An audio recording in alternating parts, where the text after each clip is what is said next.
Ang mekaniko na si Paul ay nakikipag-video chat sa kanyang anak na babae na si Beth upang suriin ang kanyang grado sa college. Mukhang stressed at distracted si Beth ngunit nangako siyang ayos lang siya. Sa background ng video, narinig ni Paul ang pagmumura ng isang lalaki sa kanya ngunit hindi niya ito pinagtuunan ng pansin. Tila nag-aalala si Paul at nagpaplano ang dalawa para sa kanyang pag-uwi pagkatapos ng finals ni Beth bago tinapos ang kanilang pag-uusap. Kinaumagahan, kinuha ni Paul ang dumating na mail at nakatanggap ng sulat mula sa kolehiyo ni Beth na sinasabing hindi pa siya nagbabayad ng matrikula sa loob ng mahabang panahon. Sinubukan niyang tawagan ang anak para makakuha ng sagot, subalit nakita niyang sinagot ng isang estranghero ang kanyang telepono. Hiniling niyang makausap si Beth ngunit tumawa lang ang lalaki at tinapos ang tawag. Sinubukan niyang tawagan siya muli ngunit wala nang sumasagot. Ngayong labis na siyang nag-aalala tungkol sa kanyang anak, nag-iwan siya ng mensahe sa kanyang cellphone at hiniling na tumawag sa kanya. Pagkatapos ay tumawag siya sa paaralan ni Beth at nalaman na wala nang gumagamit ng kanyang dorm room sa loob ng ilang buwan.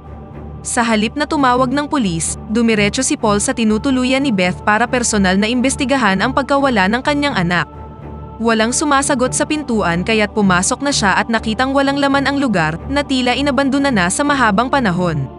Tumingin-tingin siya sa paligid at nakakita ng larawan ni Beth at ng isa pang babaeng sa tingin niyang kaibigan niya, at pagkatapos ay nagtungo sa isang local bar kung saan tumatambay ang karamihan sa mga kabataan.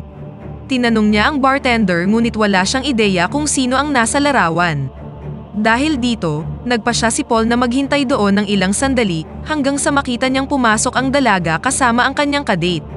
Nilapitan niya ito at ipinakilala ang kanyang sarili bilang ama ni Beth, ngunit tumanggi ang dalaga na makipag-usap sa kanya. Pagkatapos ay nakipagtalo si Paul sa mga lalaki sa bar, at dahil sa kanyang pagpupumilit, nagpa siya ang babae na pakinggan si Paul kung bibilhan siya nito ng pagkain. Ipinakilala niya ang kanyang sarili bilang si Angela at sinubukang iwasang magbigay ng direktang mga sagot. Ngunit dahil sa pagpupumilit ni Paul, ibinunyag niya na nakilala ni Beth ang isang lalaki na nagngangalang Eddie sa New Orleans at nasangkot din siya sa ilang masasamang tao. Gusto ni Paul na pumunta ngayong gabi at inalok siya ng $500 para dalhin siya kay Eddie. Kinaumagahan, nasa kalsada na ang dalawa.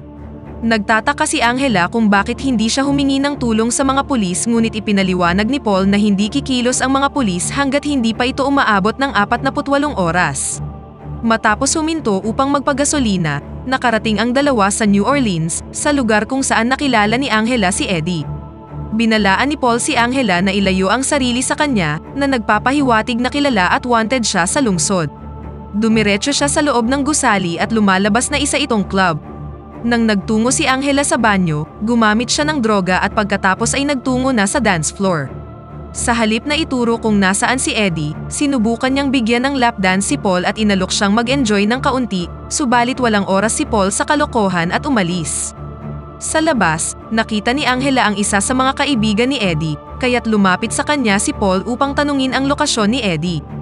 Gayunpaman, tumanggi ang lalaki at inatake nila si Paul na naging sanhi ng pagbagsak niya sa lupa. Naghahanda ng umalis ang mga lalaki ngunit muling tumayo si Paul at sinimulang bugbugin ang lalaki at dalawa niyang kaibigan. Kinuha niya ang isa sa kanilang mga cellphone at bumalik na sa sasakyan kung saan naghihintay ang gulat na si Angela. Inutusan ni Paul si Angela na magpadala ng text message kay Eddie at nagpa siyang magpahinga sa isang sira-sirang motel hanggang sa makakuha ng reply sa kanya. Gustong malaman ni Angela kung sino talaga si Paul, pinuna kung paano niya tinalo ang mga lalaki at ang hindi niya paghingi ng tulong sa mga pulis at pagkuha ng isang mumurahing motel. Gayunpaman, tumanggi si Paul na sagutin ang kanyang mga katanungan at sinabihan siyang magpahinga. Samantala, labis na nababagabag si Paul habang iniisip ang kapakanan ng kanyang anak na babae. Nagpa siyang maligo at nakita ni Angela ang malaking tato ng agila sa kanyang likod at mga tama ng bala sa buong katawan. Nakita niya ang pangalan ng kanyang asawa at nalamang namatay siya dahil sa leukemia. Hindi nagtagal, nakatanggap sila ng reply mula kay Eddie na nasa isang malapit na club. Itinuro ni Angela kung nasaan ang bar, kaya't ibinigay na ni Paul ang pera at sinabihan na siyang umalis. Pumasok siya sa loob kung saan nakita siya ng isang lalaking nakaharap niya noon. Nahanap niya si Eddie at tinanong siya tungkol kay Beth, ngunit tumanggi si Eddie na kilala niya ang dalaga. Sinubukan niyang bastusin si Beth ngunit binalaan siya ni Paul na mag-ingat sa kanyang mga sinasabi. Ilang sandali pa, Lumapit ang lalaki kanina at ibinunyag ang kanyang sarili bilang tiyuhin ni Eddie.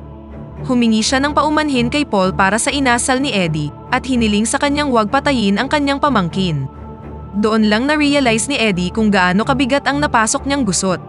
Ibinunyag ni Stuart na bahagi siya ng 8-man team na mag-isang inubos ni Paul, ngunit kahit papaano'y nagpasya si Paul na huwag siyang patayin. Habang umiinom ng alak, inamin ni Eddie na dati siyang nakikipag-date kay Beth ngunit biglang nasangkot ang dalaga sa isang dealer na may palayaw na The Pharmacy at ibinigay kay Paul ang lokasyon. Bago umalis si Paul, seryoso niyang sinabi kay Stuart na naubusan lang siya ng bala noong gabing umatake siya sa kanila. Nagtungo na siya sa labas para lang makita na nandoon pa rin si Angela at sabay silang umalis sa lugar. Lingid sa kaalaman nila, sinusundan pala sila ng 2 gangster na nakipag-ugnayan sa isang local crime boss na nagngangalang Omar. Nais ni Omar na hulihin nila si Paul at inutos na dalhin siya doon. Sinubukan siyang kumbinsihin ng kanyang kanang kamay na si Mark na pabayaan na si Paul, ngunit tumanggi si Omar dahil sa kagustuhan niyang makapaghiganti sa kanya. Kalaunan, sinimulang pagbabarilin ng mga gangster ang sasakyan ni Paul at sinubukan siyang ilihis sa kalsada. Ngunit pagkatapos ng mahabang habulan, nagtagumpay si Paul na maibangga ang kanilang sasakyan. Sinimulan niyang tanungin ang isa sa mga lalaki na nagpahayag na si Omar ang nagpadala sa kanya. Sinabihan ni Paul ang lalaki na balaan si Omar na umiwas sa kanyang daraanan at pagkatapos ay pinatay ang driver na nakahandusay sa lupa. Bumalik sila sa motel kung saan nabigla si Angela sa kanyang nasaksihan at humingi ng mga kasagutan. Ibinunyag ni Paul na isinilang siya sa lungsod na ito at naging miyembro ng militar. Ngunit nang umalis siya sa serbisyo, nagtrabaho siya bilang hitman para kay Omar, ngunit ang tumitinding karahasan ay naging sanhi upang questionin niya ang kanyang katapatan. Sa isang flashback, makikita natin si Omar na kasama ang kanyang pamilya para sa unang araw ng kanyang anak na babae sa paaralan. Nagpa siya ang kanyang asawa na gamitin ang sasakyan ni Omar na kaagad namang sumabog pagkasakay nila. Naroon din si Paul at nasaksihan ang lahat ng ito dahil siya ang nagset ng bomba para kay Omar. At ngayon, alam ni Paul na hindi titigil si Omar at gagamitin niya ang kanyang anak na babae para mahuli siya. Dahil alam niyang nasa panganib din si Angela, nakipag-ugnayan si Paul sa isang lumang kontak para manatili si Angela sa kanya at pagkatapos ay dinala siya sa isang malaking hotel kung saan naghihintay ang kaibigan niyang si Sam. Nagtanong si Paul tungkol sa The Pharmacy at nalamang isa siyang baliw na drug dealer. Ngunit nagpasya pa rin si Paul na harapin siya. Nag-aalala si Sam at alam niyang maaaring magdulot ito ng problema para sa kanya, ngunit for old time's sake, nagpasya siyang tulungan ang kaibigan. Nang umalis si Paul, iniisip ni Angela kung magpapadala ba si Sam ng mga tauhan para tumulong, ngunit sumagot si Sam na hindi kailanman nangailangan ng tulong si Paul. Ipinaliwanag niya sa kanya na si Paul ay isang napakadelikadong tao na minsan ay nagpatakbo ng isang buong teritoryo sa New Orleans sa ilalim ng palayaw na The Prince at binalaan siyang lumayo sa kanya. Nagtungo si Paul sa isang lokal na tindahan ng mga baril kung saan ipinakita niya ang kanyang tato sa kanyang kanang kamay, ngunit tinutukan siya ng baril ng lalaki. Narinig ng lalaki ang tungkol sa tato na iyon mula sa kanyang ama at alam niyang napakadelikadong individual ang lalaking may gamit nito. Ngunit ipinaliwanag ni Paul na magkaibigan sila ng kanyang ama at gusto niya lang kunin ang ilang bagay na iniwan niya dito. Dinala ng lalaki si Paul sa likuran kung saan iniwan ng kanyang ama ang mga baril, ngunit wala na ito sa magandang kondisyon, kaya't ibinigay ng lalaki kay Paul ang 2 sa sarili niyang koleksyon. Pagkatapos, umalis na si Paul upang makipagkita kay The Pharmacy at kinuha ng nagbabantay na lalaki sa pintuan ang kanyang baril. Sinamahan niya si Paul sa gusali na punong-puno ng mga adik para makita si 50 Cent, si The Pharmacy. Nagbanta si Paul na ilalabas niya si Beth sa gusali at walang makakapigil sa kanya, ngunit sinabi sa kanya ng lalaki na naroon si Beth sa kanyang sariling kagustuhan. Pagkatapos ay ipinakita niya si Beth na high sa droga at natutulog sa silid at agad na sumugod si Paul sa kanyang anak. Tinutukan ng isa sa mga lalaki ng baril si Paul at isiniwalat na nakatanggap sila ng tawag mula kay Omar upang hulihin sina Paul at Beth. Biglang inagaw ni Paul ang baril sa isang gangster at pinatay ang lahat ng mga lalaki sa silid. Binuhat niya si Beth at sinimulang barilin ang lahat ng nasa labas. Nasaksak si Paul ngunit hindi siya bumagal hanggang sa maibalik niya si Beth sa sasakyan at mabilis na umalis sa lugar. Maya-maya, dumating si Mark sa gusali kung saan nakita niya ang isang naghihingalong lalaki. Tinanong niya kung nasaan si Paul ngunit hindi siya masagot ng lalaki kaya't pinatay niya ito. Kalaunan, bumalik si Paul sa hotel ni Sam kung saan ginamot niya ang kanyang sarili. Ibinunyag ni Sam na nagdulot ng kaguluhan ang kanyang pangalan sa mga kalye, kaya't natatagalan siya sa pagkuha ng getaway vehicle. Nakatanggap si Mark ng balita tungkol kay Paul sa hotel at alam niyang itinatago sila ni Sam, kaya pinakilos na ni Omar ang lahat ng kanyang mga tauhan. Pinuntahan ni Paul si Beth na hiyang-hiya sa kanyang sarili, ngunit sinabi sa kanya ni Paul na hindi nabawasan ang pagmamahal niya para sa anak. Pagkatapos, makikita natin ang isang convoy ng mga sasakyan na huminto sa hotel. Nandoon si Mark kasama ang ilan sa kanyang mga tauhan at mabilis na pinalibutan ang gusali. Samantala, pinauna na ni Paul si Angela sa sasakyan dahil hindi niya kayang protektahan silang dalawa ni Beth ng magkasabay. Nang makapwesto na si Mark at kanyang mga tauhan, nagbigay na siya ng utos at ang mga lalaking nasa labas ay pinaulanan ng bala sina Paul at Sam. Pareho silang gumanti ng putok at nagawang patayin ang mga lalaki. Habang sila'y distracted, pinatay ni Mark ang mga tauhan ni Sam sa loob ng hotel at sinunggaban si Beth.